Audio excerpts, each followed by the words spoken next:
demandez probablement comment nous en sommes arrivés là. Laissez-nous vous expliquer. Après notre parcours tumultueux pour arriver au Togo, un petit pays situé en Afrique de l'Ouest entre le Ghana et le Bénin, et une très courte nuit durant laquelle nous avons fait la rencontre de Gecko, nous nous sommes dirigés vers le petit village de Dania-Atigba où nous avons passé les 15 jours suivants. Avant même de partir de Montréal, nous savions qu'un obstacle nuisait au bon déroulement des cours au collège CEG Atigba. À certains moments, ils étaient interrompus. L'environnement de la classe n'était plus propice à l'apprentissage des élèves. Sur place, il ne nous a pas fallu longtemps pour comprendre l'ampleur du problème qui avait un impact réel sur leur quotidien. En raison des averses torrentielles assez fréquentes dans la région et de la mauvaise condition des bâtiments scolaires, lorsque la pluie tombe, l'eau coule à travers le plafond. Notre objectif était donc de contribuer à la reconstruction du toit afin d'améliorer l'environnement scolaire des élèves. Ainsi, durant toute la semaine, jour après jour, nous avons déplacé de la tôle et préparé des clous. Mais après avoir fini le toit du bâtiment principal, nous voulions aller encore plus loin. Notre mission n'était pas terminée. C'est alors qu'une nouvelle problématique s'est présentée à nous. Les enfants n'avaient pas accès à des installations sanitaires appropriées. Il était donc impossible pour nous d'ignorer cette situation. Nous nous sommes alors séparés en 2 équipes ayant comme but de construire des urinoirs fonctionnels. Sous la chaleur togolaise, il a fallu déployer un immense effort physique pour creuser des trous, scier du bois, planter des clous et assembler des tôles de métal. Par la suite, nous avons effectué un travail de reboisement. Nous avons planté près de 40 arbres afin de protéger le bâtiment des forts vents qui l'abîment. Mais ce n'est pas tout. L'intérieur des classes nécessitait un peu d'amour et un peu de fraîcheur.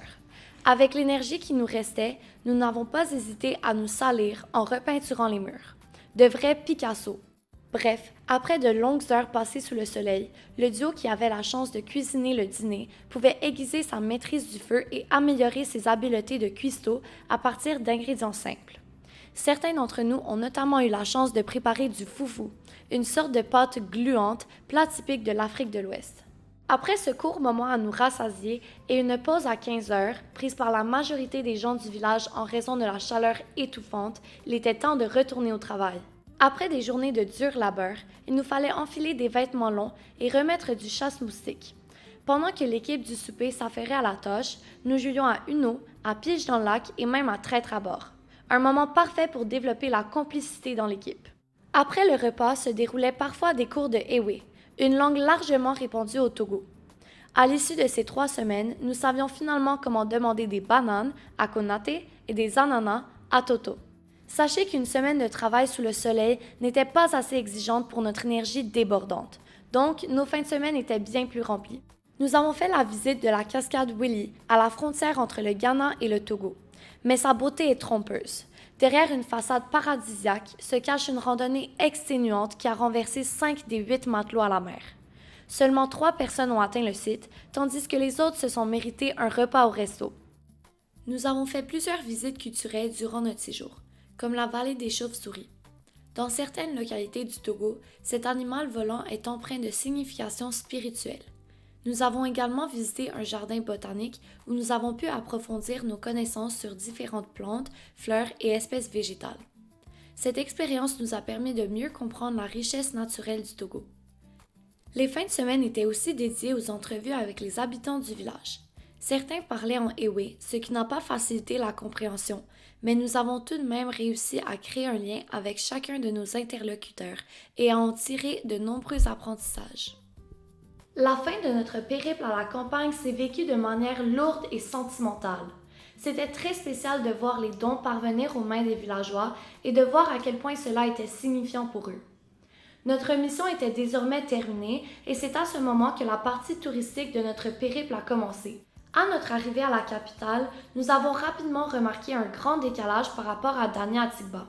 Les paysages verts ont laissé place à des teintes plus orangées et les routes, autrefois remplies de piétons, étaient maintenant occupées par des motos. Le changement n'était pas complètement déstabilisant. Après tout, les pannes de courant fréquentes nous rappelaient que nous étions toujours au Togo. Les jours suivants étaient remplis de soleil, de baignades et de divertissements. Nous vivions enfin notre première vraie journée de tourisme à Lomé. Notre journée a donc commencé par la visite de la Maison de l'Esclavage, un lieu utilisé durant la traite transatlantique. Ce n'était malheureusement pas le seul endroit où des personnes étaient retenues, mais celui-ci rappelle leur passage forcé vers les Amériques. Elle a été construite en 1835, soit 28 ans après l'abolition de l'esclavage en Angleterre. Utilisée illégalement jusqu'en 1852, la maison est aujourd'hui un lieu de mémoire chargé de l'histoire des personnes qui l'ont fréquentée. Ensuite, la journée s'est poursuivie par un passage à la plage, au Grand Marché et à la cathédrale du Sacré-Cœur de Lomé. Un gros merci aux conducteurs du tricycle de marchandises et aux chauffeurs de taxi qui étaient capables d'entasser 11 personnes dans une petite Toyota. Oui, vous avez bien entendu, 11 personnes. Au départ, tout semblait bien aller, jusqu'au moment où, soudainement, non. Notre voiture a eu un accident. Maintenant, vous comprenez mieux ce qui nous est arrivé. Nous nous sommes sortis de cette situation grâce au génie et surtout à la force physique de M. Maher et de nos guides. Enfin, il était déjà temps de rentrer. Ce qu'il faut surtout retenir, c'est que malgré les imprévus et les inconvénients, notre expérience au Togo nous a permis d'évoluer, de nous adapter plus habilement et de réagir avec plus de calme face aux situations inattendues. Après tout ce que nous avions vécu, cet événement, bien que surprenant, semblait minime comparativement à tout ce que cette aventure nous avait déjà appris. Fiesta, fiesta du yeye, fiesta du yoho, fiesta du yeye, fiesta, fiesta.